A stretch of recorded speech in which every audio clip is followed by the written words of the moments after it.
like him there is none. Triune, holy, three in one. When all is said and done, God is amazing, amazing.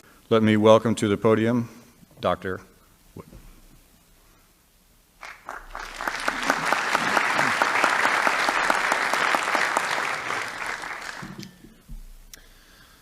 Well, good evening. I'd like to thank Reston Bible Church for hosting our debate tonight. The resurrection of Jesus offers answers to more of the big questions than any other event in history. Does God exist? If so, does he care about us? Is there life after death? Do miracles occur? How can we know the true religion? Questions like that.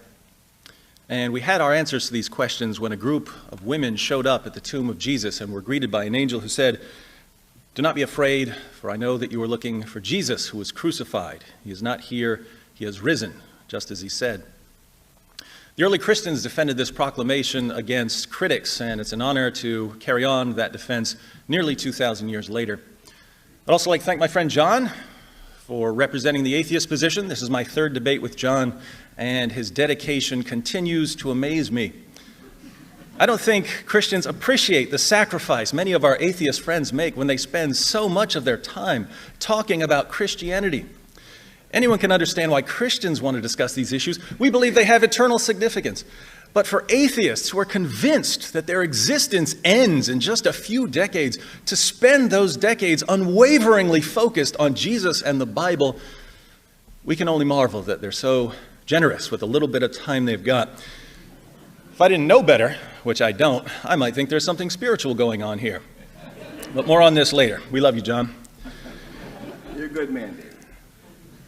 Did Jesus rise from the dead? The short answer, yes. The long answer, yes. And having a verifiable miracle at its core is one of the most important differences between Christianity and its competitors. I find it fascinating that atheists dogmatically insist that the message of Christianity is just put your blind faith in our religion, when Christianity, more than any other worldview I'm aware of, has always said, here's how you can know that this is true. In the book of Acts, the Apostle Paul says to the people of Athens, tells them that God has set a day when he will judge the world with justice by the man he has appointed. He has given proof of this to everyone by raising him from the dead. So if Christians proclaim, here's the proof, why do atheists here just believe without any evidence whatsoever? It's as if hearing they do not hear and seeing they do not see. But for those with ears to hear, knowing that Jesus rose from the dead is actually much simpler than people realize. To know that Jesus rose from the dead, we only need to know two things. One, that he was dead, and two, that he was alive again later. If Jesus was dead and he was alive again later, I'd say that our atheist friends have a great big Son of God-shaped hole in their worldview. I doubt that John and I are going to have any disagreement on whether Jesus was dead, because we both studied the sources, and Jesus' death by crucifixion is one of the best established facts of ancient history. Now, the new generation of atheists who learn about Christianity primarily from websites or social media may be surprised to hear that there are historical facts about Jesus. They think of Jesus as a mythical figure, like Hercules, except that they're much angrier about Jesus for some reason. It's a tragedy of the internet age that positions that would be laughed out of the room at the scholarly level can become quite popular at the internet level by circulating among people who don't know much about a topic. At the scholarly level, Jesus mythers are thought of as along the same lines as Holocaust deniers, but at the internet level, it seems like every other atheist I run into says Jesus never existed.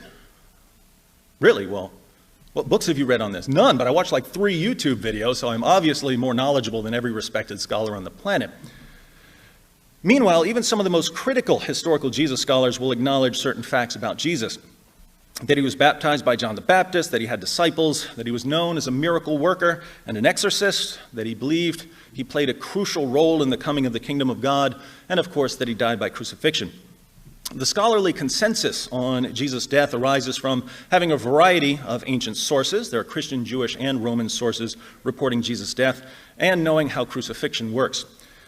Today we tend to think of crucifixion as just nailing someone to a cross, but Roman crucifixion was a 3-step process. The first step was the scourging, which was sometimes called the half-death, because victims would be half dead by the time it was finished. The Romans used a flagrum made of leather thongs with chunks of bone and metal woven into the strands, designed for removing human flesh. We have records of people being beaten until their veins and arteries were exposed, or until their bones were showing, or until their intestines spilled out. Julius Caesar remarked, "It is more grievous to be scourged than to be put to death." And that was just the beginning. Step 2 was nailing the victim to a cross and letting him hang there while blood drained out of him. Once he stopped gasping for breath, the Romans knew their work was done. Almost. The Romans didn't take crucifixion lightly, so there was a third step, a death blow, just to make sure their victim was dead. If they needed to pry someone off a cross, they would smash his head in or stab him through the heart with a sword or a spear, or set him on fire, or let wild animals rip him apart. Not the sort of process anyone's going to walk away from. So Jesus' death isn't simply a point of Christian doctrine, it's a fact of history, as even non-Christian scholars are happy to admit. Atheist New Testament scholar Gerd Ludemann declares that Jesus' death as a consequence of crucifixion is indisputable. John Dominic Crossan of the infamous Jesus Seminar says that there is not the slightest doubt about the fact of Jesus' crucifixion under Pontius Pilate. Marcus Borg, another member of the Jesus Seminar, states that Jesus' execution is the most certain fact about the historical Jesus. Jewish scholar Pinchas Lapid concludes that Jesus' death by crucifixion is historically certain. According to Paula Fredrickson, a convert to Judaism, the single most solid fact about Jesus' life is his death. He was executed by the Roman prefect Pilate on or around Passover in the manner Rome reserved particularly for political insurrectionists, namely crucifixion. And as everyone's favorite scholarly critic of Christianity, Bart Ehrman, maintains, one of the most certain facts of history is that Jesus was crucified on orders of the Roman prefect of Judea, Pontius Pilate. The real question for us tonight, then, is whether Jesus was alive again. How would we know if Jesus was alive at some point following his execution by the Romans? Same way we know many other things from history. We need witnesses, and we need to know that we can trust these witnesses. Do we have witnesses of the risen Jesus? Yes, lots. Fortunately, they began preaching almost immediately, and we have summaries of some of their early sermons. They issued official creedal statements that could be easily memorized and passed on to others. They sent out representatives with authoritative traditions that would eventually be incorporated into the Gospels and other writings. We also have writings and quotations outside the New Testament from the next generation of Christian leaders, which included people like Clement of Rome and Polycarp, who knew one or more of the apostles and who continued preaching the message of the apostles, especially the resurrection of Jesus. But the most interesting source on the eyewitnesses of the risen Jesus is an early Christian creed recorded in 1 Corinthians 15, 3 through 7. 1 Corinthians was written around AD 55, and Paul says in the letter that he had already delivered the creed to the church in Corinth, which would have been several years earlier. But Paul received the creed long before that, either when he visited the apostles in Jerusalem or perhaps even at his conversion, and scholars date its formulation to within a few years of Jesus' crucifixion. James D.G. Dunn writes, "This tradition, we can be entirely confident, was formulated as tradition within months of Jesus' death." According to Michael Goulder, Paul received the tradition, that is, he was taught it at his conversion perhaps 2 years after Jesus' death. Ulrich Wilkins says that the creed indubitably goes back to the oldest phase of all in the history of primitive Christianity. Gerd Ludemann maintains that the elements in the tradition are to be dated to the first 2 years after the crucifixion of Jesus. Paul Barnett dates the creed to within 2 or 3 years of the first Easter. Richard Burridge and Graham Gould say it dates from only a few years after Jesus' death. Robert Funk in the Jesus Seminar put it within 2 or 3 years at most. Richard Hayes says it originates within about 3 years after Jesus was crucified in Jerusalem, and Alexander Wedderburn asserts that it goes back to the first half of the 30s. So there's widespread agreement among scholars that from across the theological spectrum that 1 Corinthians 15 contains very early material that goes right back to the original apostles of Jesus shortly after his death. Let's read the passage. Paul writes, "For I delivered to you, the Christians of Corinth, as of first importance," this is foundational information, "what I also received." Begin creed that Paul received, that Christ died for our sins according to the Scriptures, and that he was buried, and that he was raised on the 3rd day according to the Scriptures, and that he appeared to Cephas, that's Peter, then to the 12.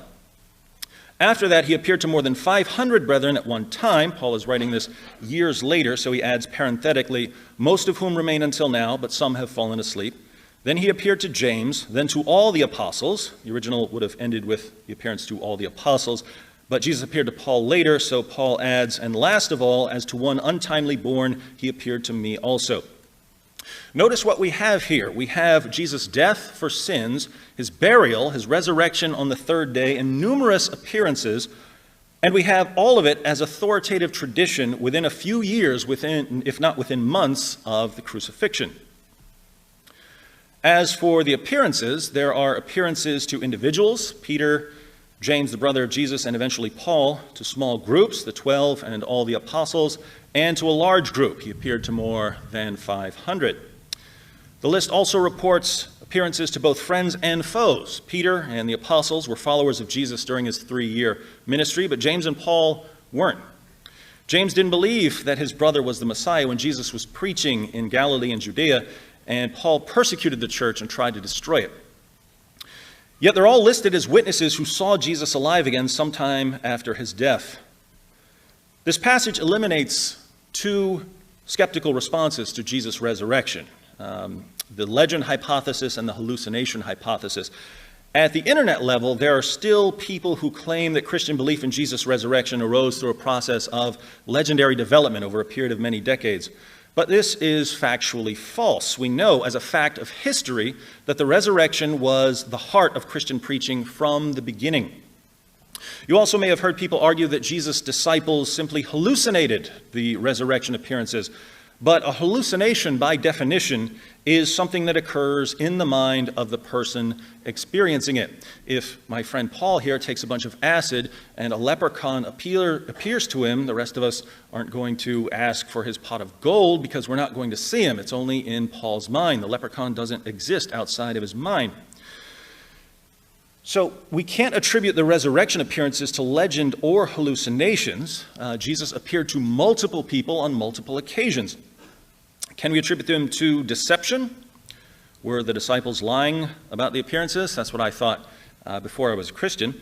But there's a fatal flaw in the deception hypothesis. Liars make poor martyrs. Some human beings are willing to die for what they believe in. I've never met anyone who's willing to die for something he made up. In the book of Acts, chapter 4, Peter and John are arrested and threatened. In Acts 5, the apostles are put in jail and flogged. In Acts 12, James, the brother of John, is put to death by Herod, and Peter is again put in jail. The apostle Paul describes his life as a Christian in 2 Corinthians 11, 24 to 27. He writes, 5 times I received from the Jews 39 lashes. 3 times I was beaten with rods. Once I was stoned. 3 times I was shipwrecked. A night and a day I've spent in the deep. I've been on frequent journeys in dangers from rivers, dangers from robbers, dangers from my countrymen, dangers from the Gentiles, dangers in the city, dangers in the wilderness, dangers on the sea, dangers among false brethren. I have been in labor and hardship through many sleepless nights, and hunger and thirst, often without food, and cold and exposure. Become a Christian. It's a great life. The Jewish historian Josephus reports that James, the brother of Jesus, was stoned to death as a lawbreaker. Clement of Rome invites his readers to keep in mind the sufferings and martyrdoms of Peter and Paul. So the apostles didn't just preach that they had seen Jesus alive again. They were willing to endure prison, floggings, and death as they preached. And that means they really believed what they were saying. Here again, it's not just Christians who draw this conclusion. Even non-Christians maintain that the disciples sincerely believed that they had seen Jesus.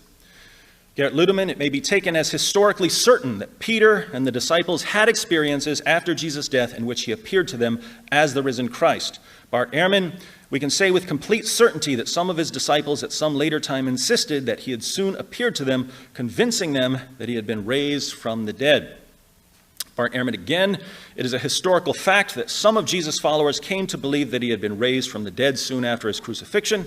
Paula Fredrickson, I know in their own terms what they saw was the raised Jesus. I'm not saying that they really did see the raised Jesus. I wasn't there. I don't know what they saw, but I do know as a historian they must have seen something. Fredrickson says she doesn't know what they saw, but I do. I think it's obvious what they saw. The disciples saw the sort of thing that would convince individuals and groups, friends and foes, that they had all seen a man who had been dead, alive again, standing in front of them, telling them why he had to die and rise again. Unfortunately for our atheist friends, the only sort of thing that can do that is Jesus actually appearing to them, which means that Jesus rose from the dead. So there's only one conclusion to draw from the facts that even atheist and agnostic scholars grant as historically certain. And yet, atheist and agnostic scholars clearly don't believe Jesus rose from the dead. Why do they reject the resurrection when they're aware of the historical evidence? Different people will give different reasons for denying Jesus' resurrection, but if you do a little digging, two broad issues emerge most frequently. First, many people have a prior commitment to naturalism. Supernatural explanations are ruled out before the investigation begins. And if supernatural explanations are ruled out prior to investigation, Jesus' resurrection is never even a candidate for belief. So is a commitment to naturalism a good reason to reject the resurrection? As Alvin Plantinga and others have shown, naturalism as a worldview is fundamentally incoherent because it ends up undermining the cognitive faculties required to affirm it. But a more glaring difficulty, given a discussion of miracles, is the global abundance of miracle claims. In 2006, the Pew Forum issued a report titled Spirit and Power, a 10-country survey of Pentecostals, discussing statistics on Pentecostal and charismatic Protestants in the United States, Brazil, Chile, Guatemala, Kenya, Nigeria, South Africa, India, the Philippines, and South Korea. And the researchers found that approximately 200 million Pentecostal and charismatic Protestants in just those 10 countries believe that they have personally witnessed miraculous healings. And that's not counting other kinds of Christians in those countries or Christians in other countries around the world. Consider miracle reports in China. According to Edmund Tang, all Christian churches in China practice some form of healing. In fact, according to some surveys, 90% of new believers cite healing as a reason for their conversion. This is especially true in the countryside where medical facilities are often inadequate or non-existent. After reviewing a number of miracle reports from around the world, Craig Keener concludes, it is no longer plausible to tout uniform human experience as a basis for denying miracles, as in the traditional modern argument. Hundreds of millions of claims would have to be satisfactorily explained in non-supernatural terms for this appeal to succeed. While many may be so explained, one cannot adopt the conclusion of uniformity as a premise without investigating all of them. In other words, those who exclude supernatural explanations prior to investigation do so by faith, not because the evidence demands it. Second, it's perhaps even more common to reject the resurrection because of what the resurrection implies. If we believe that Jesus rose from the dead, we might think it's a good idea to listen to what he says. But Jesus said all kinds of things about sin and judgment and salvation, and if we don't want to take his teaching seriously, or if we don't want to become Christians, or if we despise anything that has anything to do with Christianity, we kind of need to get rid of that whole rising from the dead thing. Now, this has always seemed like an odd approach to me. Decide what we want to believe ahead of time and then reject evidence that doesn't line up with what we want to believe. And atheists normally condemn this approach. Suppose an atheist comes to you with some kind of evidence, let's say evidence for common descent, that all human beings share an ancestor with all other organisms.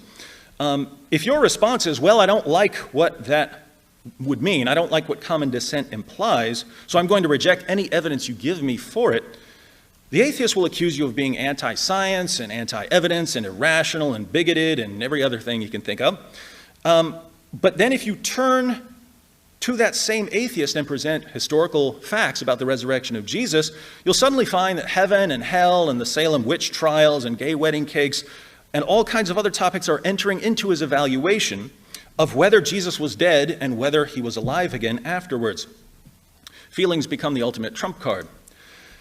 But if atheists want to bring their feelings about Christianity into a discussion of historical facts about Jesus, keep in mind that this cuts both ways. I have all kinds of feelings about atheism. Now, there's other evidence that's relevant to this discussion, and I'm sure that much of it will come out in the course of this debate. But we already have enough to conclude that Jesus died by crucifixion, that he was alive again later, that friends and foes were so thoroughly convinced that Jesus had appeared to them that they were willing to endure torture and death for the privilege of proclaiming the Christian message. The question for us is, what happened? That's the question I had to struggle with 19 years ago. And I realized that apart from the resurrection, I couldn't come up with any explanation that fit the facts. By that time, I already knew that naturalism was a theory in crisis, and I didn't trust my feelings enough to deny evidence based on them. In the end, I concluded that Jesus of Nazareth rose from the dead, and that if I'm going to listen to anyone tell me about God, it's him. Is it true what they telling me? Am I just crazy? Did you bleed on the cross for my sins to save me? But why would you die for me? My whole life I've been working for Satan while he fed lies to me. And now I'm hearing too much, trying to get a true touch of a love that can change me. I'm all screwed up, figure hell is what I deserve. But your word says we all fall short, so I guess we all ought to burn. Teach me, I want to learn how you can save a wretch like me before death says it's my turn. I think I finally understand. No matter my past, you still take me as I am. Will you